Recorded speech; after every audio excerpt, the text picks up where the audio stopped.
Hey guys, my name is Dennis and I want to tell you about how I made my first game ever in Unity and about in a month of time. But before I can do this, I need to introduce myself briefly to frame a picture of the situation and how everything led to this video. At the moment, I am 22 years old and studying to get my Bachelor of Science degree in Business Informatics. Also, I should mention that I had absolutely no experience in game development prior to this semester. At least, I had a solid foundation of knowledge about coding, which I was primarily taught at my job throughout the last 2.5 years. I think this shows that everybody who is interested in a subject can learn with a little bit of effort as long as you have some knowledge about coding. And even if you haven't coded ever before, it's a skill that is absolutely not impossible to teach yourself either. There are hundreds of tutorials and websites that will help you on your journey. In this summer 2020 for future viewers, we had a class that is called Planning and Realization of IT Projects. We went through the entire process of, you guessed it, planning and realizing an IT project. At the end of the semester, we didn't write an exam like in many other classes. Instead, we were split in groups of 4 to 5 people at the beginning of the semester and got tasked to find a project which we all wanted to realize. That of course meant that we needed to present our work after the deadline. At this point, I must admit that the title is lying to you in this case, because I certainly didn't set this game up all on my own. We were a group of 4, so I had 3 great partners in this project. The cool thing about the class was that we could freely choose a project of our choice, as long as the whole group agreed on it. So, after a short brainstorm, and not to your surprise, we settled on the idea of creating a video game. I proposed the idea of creating the game in a free-to-use game engine like Unity. I had seen a few YouTube videos from indie devs using Unity beforehand, but had no experience using this program or its coding language C# myself. The concept of the class was that we would work through the entire planning phase with my professor guiding the groups until the concept was found, requirements and conditions were met, and a bunch of documents that we needed to hand in as well were started. After that, we were let loose with a task to complete and a time window of about a month of time to finish in. Our core idea was to create a retro top-down RPG like the good old Pokemon games for the Game Boy and Game Boy Advanced, because who doesn't like Pokemon, you know? Of course, we also came up with a unique twist that manifested in the main character, the storyline and the enemies you face during battle. The core concept of our game is to deal with the current global crisis you all probably know about in a satirical way. See, in our game called Coronoia, you are playing as Dr. Michael Knochenbrecher, which roughly translates from German to Dr. Michael Break Your Bones. This lovely guy invented a vaccine against a world-threatening virus out of pure love for his wife Lola, which was infected by this disease. After he treated her with this vaccine, and she awoke from coma, she asks him if he could vaccinate all the other people too, and just like this, our quest for the game is set. All this is explained to the player via an intro cutscene that plays when you press the new game button in the main menu. The video has a skip button that saves a lot of time during playtesting, because sitting through a 1.5 minute long video every time you boot the game is not that fun.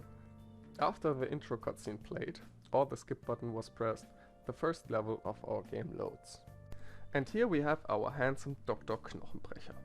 The first level is set in the little unnamed village the doctor calls home. If you have any good ideas how we could name that town, comment them down below. The whole art assets in our game are self-made. The characters, the animation, the tiles and objects, and most of the UI elements except for some buttons. But more on the art creation workflow later. I want to show what the game is all about. We are spawning in front of our house and can move the dog with either WASD or the arrow keys. Hey, here's Lola, our dear wife, and we can talk to her as shown on the floor by pressing space. Oh, she is wishing us good luck on our journey to vaccinate all mankind. As you see, the whole game is in German and there is no way for setting the language right now. That's definitely a to-do, because the group I did this with is eager to do some more work on this project. Anyway, if we go along this path, we stumble upon the next NPC. with another tutorial on the ground. This time we press space first to talk to her as learned before, and she has now some stupid shit to say, because she is an anti-vaxxer. In this case, she says that she wants the clubs to reopen already. But we also noticed that she has another symbol in the dialog box, a syringe to be exact. If we now press enter as shown on the ground, we get into a fight with her. And now you can see what I meant when I said our project was inspired by Pokemon. The battle UI is pretty much the same as in any Pokemon game, although we gave the player interactions a few twists.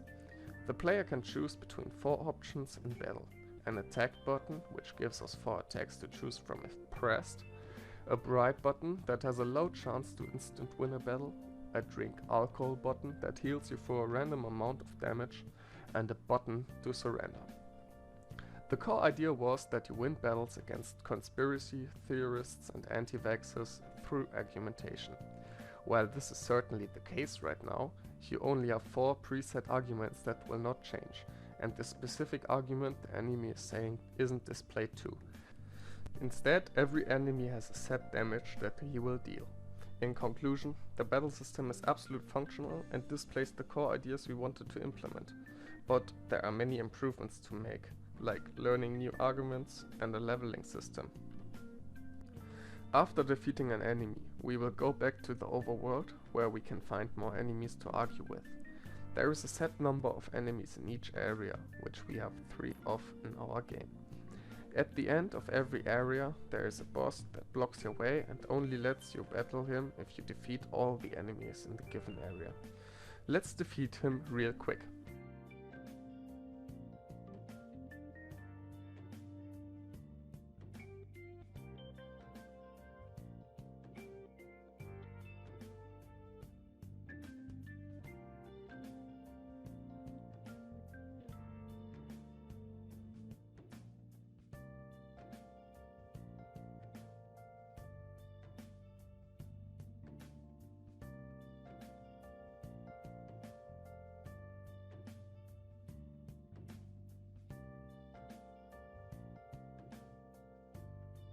As you see, he opens the path for us after we have beaten him, and we can move on to the next area.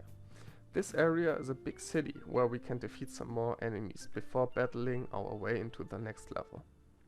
Another thing you might notice is that all NPCs are stationary. Giving NPCs a path to walk along was a feature we wanted in our game, but needed to cut because of time problems. This is definitely another to-do for future sessions. I think at this point, approaching the 3rd stage, I could show the pause menu before going to the end boss. If we press space, the pause menu shows up. Here you can save, go back to the main menu, adjust the volume of the game and go back to the game. By the way, the music you're hearing in this video isn't from the game itself. We used 8-bit versions of famous tracks that are copyrighted, which is another topic for us to work on, because if we want to publish it or set the game online, we probably have to change the music to something we can legally use. But the audio assets are the only thing in our game that wasn't made by ourselves, which still makes me proud a little bit. But let's move on with the topic. If we press save and go back to the main menu, we can load our game again with the load game button. This actually doesn't save yet the game on your disk, but at runtime. Meaning, if you would stop the program and restart it, your progress would be lost. This is a thing we definitely need to fix, but for a 20 to 30 minute game, it isn't the biggest deal breaker, I think. But now that we are back in the city, let's defeat the last enemies and go on to stage 3. The 3rd stage is the White House, and here you face off against the conspiracy theorist leader Donald Trump. After defeating him, we get a gorgeous cutscene, and like this, we have won the game. Now, I know the game has a few quirks and seems unfinished at some points. The battles all play the same and there are quality of life changes to be done everywhere. But considering that this game was completed within a month, by a group of people that didn't have any prior knowledge about game design and had to focus on other exams in that time span too, we are really proud of our product. It really was a huge task. Every single art asset is drawn with Sprite, which was another program we had to learn and find workflows in besides Unity. Cutting the intro, outro and credits videos was a huge task too. In total, I would estimate that our group collectively worked around 1000 to 1200 hours on this project in a month of time. We have many ideas that would polish and push further the gameplay of our game. We will see what happens in the next months. Maybe I will put out a follow-up video sometime. My conclusion to this is that I think that I found a passion for myself in this project, because I really had fun working with Unity and my colleagues towards a product that you can play and have fun with. I also already have new ideas for games that I could make. I was thinking about trying a 3D game next, but then I would need to worry about 3D assets and the modeling of these. Whatever I will choose, I have great ideas for either a 2D or a 3D game. But if you want, you can let me know in the comments what you would prefer. You can also let me know what you think about the game we made. I am thinking about uploading it to a free website like itch.io, so if you would like to try the game, please put that in the comments too, and I will consider doing that because at the moment I am not really sure about it.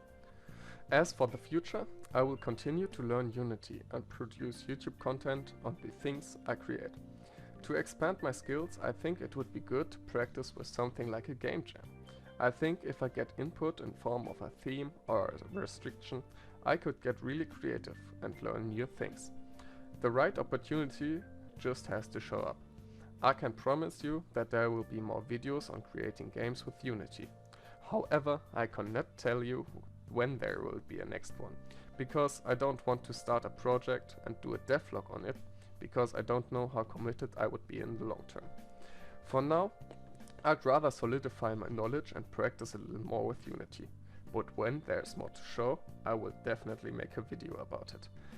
If you made it this far in the video and you liked what I made for my first project, maybe consider subscribing, because I will certainly upload more indie game stuff like this in the future. Also, if you want, you can like the video and share it on the various social media out there. I would definitely appreciate that. But for now, I have to say goodbye. Thanks for watching and till the next time. See ya!